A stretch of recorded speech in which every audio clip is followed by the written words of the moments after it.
What is up, Juice Gang, and welcome to the RaysFlavs show. Holy moly, holy moly, holy moly. Let's talk about rejection, why it hurts, what it teaches us, how to keep going anyway. That's right, keep going anyway.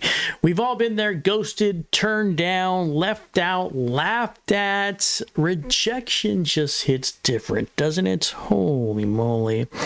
Here's why rejection hurts. Rejection lights up the same brain part, the part of the brain that feels pain physically.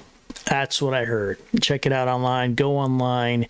That's what it said. What they're saying is it literally hurts to be rejected.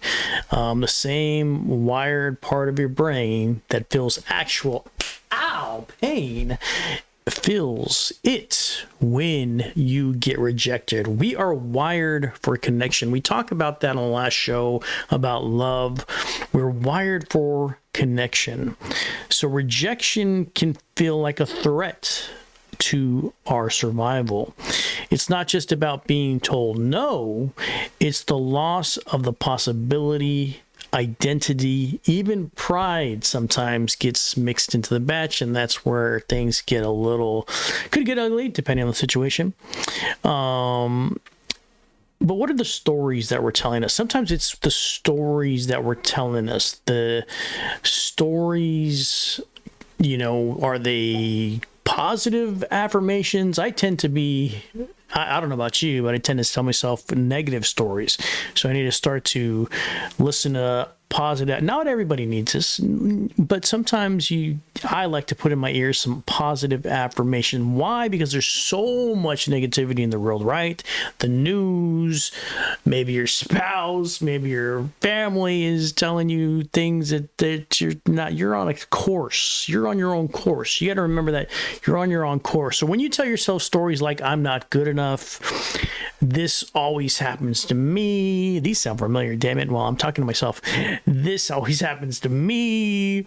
They were right to pass on me. Maybe I'm not the one for this job. These are thoughts that happen. These are thoughts that are loud, and they are in our brains oftentimes. Certainly in mine. If they're in yours, put a comment in the chat for me. But you got to challenge those thoughts. What if you are good enough? What if they weren't right passing you up? What if you were the right person for that job? That's the thing you got to think about. Those are the stories you got to start to tell yourself. Because what does rejection teach us? It does teach us something. It teaches us clarity. This is where you gotta take the time to sit down and reflect. Maybe you weren't ready for this position. Maybe you weren't ready for this particular position. Maybe you're not right for you got to be honest with yourself. You say, okay, you know what? I'm not right for this position. Let the next person take it, and hopefully they do better. Wish them the best of luck. Don't be jealous. Don't be angry at them.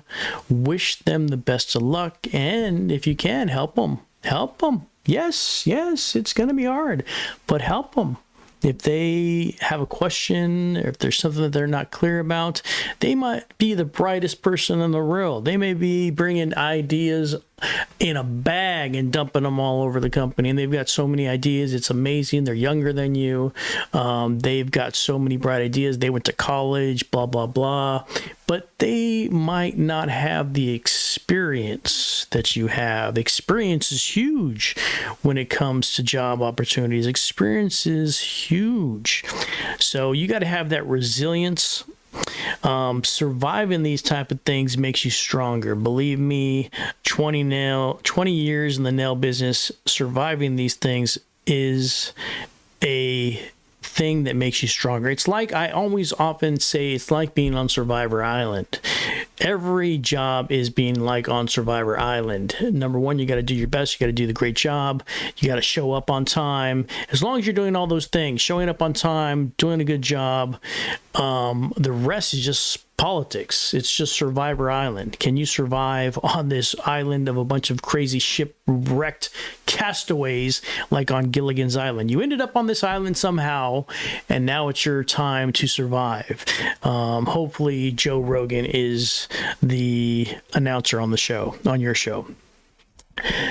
Even if it doesn't feel like that, it will be something that will teach you. It will realign you. The rejection will redirect you to something better. Always. Whether it's something that you were meant to be, whether you're better fitted for that position, whether it's like, hey, maybe I've been stressing myself out for a bunch of years, and now it's time for me to just take a step back, do a steady type of job, and then get rid of the stress I've been having so much stress, dealing with all that thing, taking stuff home. Now you no longer have to do that. Maybe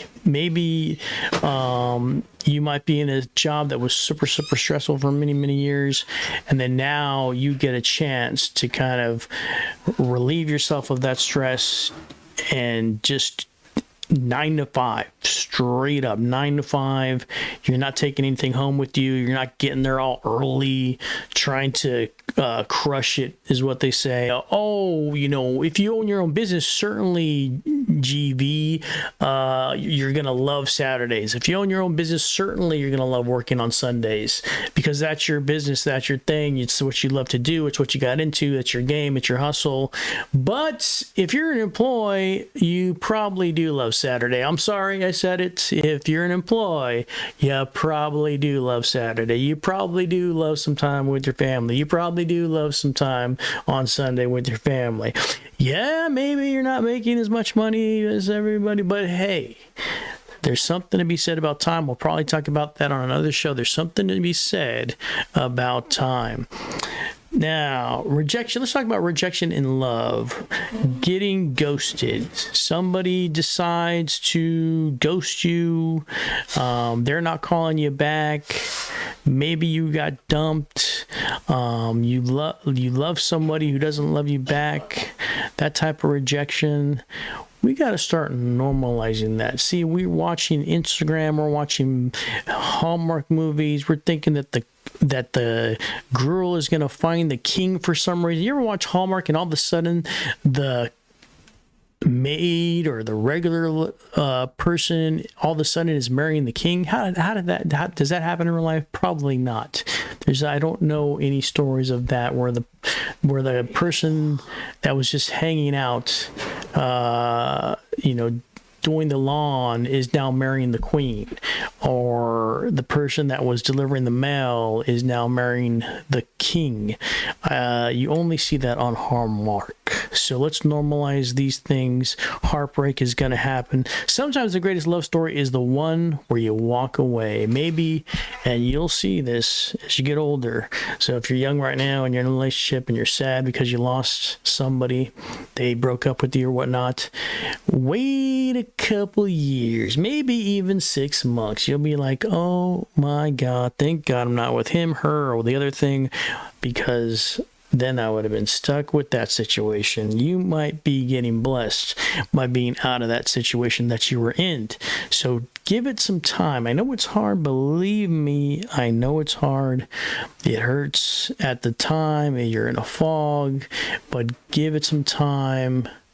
Give yourself some time. Pray about it. Relax. Don't be trying to do the stalker situation.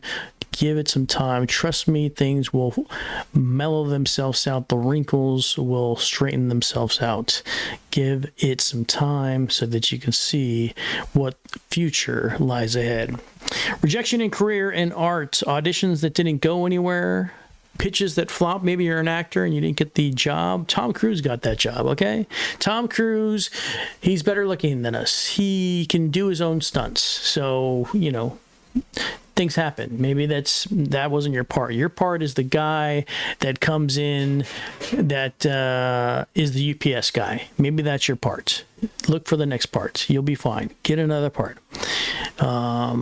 maybe you're making content like I'm making content right here, hoping that somebody will watch this. Most of the time, nobody watches it. The most people that watch, probably the most people that will watch this video right here, probably 20. But I still love it. I still do it. It's fun. I like it. I enjoy this. I do it for you anyways. So the 20 people, thank you for watching. Every successful person you admire has been rejected at some point repeatedly. Rejection is not the opposite of success. It is part of it. That's right. Rejection is not the opposite of success. It is part of it. You got to reframe the narrative. What is rejection trying to teach me? Here's the questions you got to ask yourself. 3 questions you got to ask yourself. What is rejection trying to teach me? Number 2, am I being redirected? We talked about that earlier. What is the direction that I might be needing to go? I think I'm needing to go this way. God, or maybe you call it the universe, whatever you want to call it, is saying you need to go this way. You thought you were going this way? You need to go this way. Maybe life is leading you into a different direction. What would I do if I weren't afraid of another rejection, is what it says here. What would I do if I weren't afraid of another rejection? What would you do if you were afraid all the time of rejection? You probably wouldn't do anything. Okay, I think that's what I mean from my notes here. You wouldn't do anything. You would be just like stuck. You'd be like, well, I'm going to reject it, so I'm just not going to do that. I'm just going to do it. If I thought that about doing these videos, about going online, about doing contents, I probably wouldn't do anything, which is fine. I don't mind not doing anything. That's fun, hanging out and having some water. But it's fun. I want to do something. I want to be active. I want to film some stuff, hang out with the lights, and be in these hot lights, and film and learn this new software and figure out this new stuff. It's all keeping yourself busy. So don't be afraid of rejection, because keep yourself busy. Do whatever it is. Do whatever you like to do. Do some stuff. Enjoy yourself. Cool. Those are my thoughts on rejection. Do me a favor, drop a comment on what your hardest rejection that you ever faced. That's the question for us. That's the homework for tonight. What's the hardest rejection that you have ever faced, and how did you change it? Pop that comment in the chat for us so that we can see how you dealt with these situations. I deal with it one way. You might deal with it a different way. You guys probably have some better ideas than I do. If you're going through a rejection right now, I see you. You're not alone. And this is not the end. So please keep on rocking, don't stop, and stay thirsty, my friends, not dangerous. Have a great one.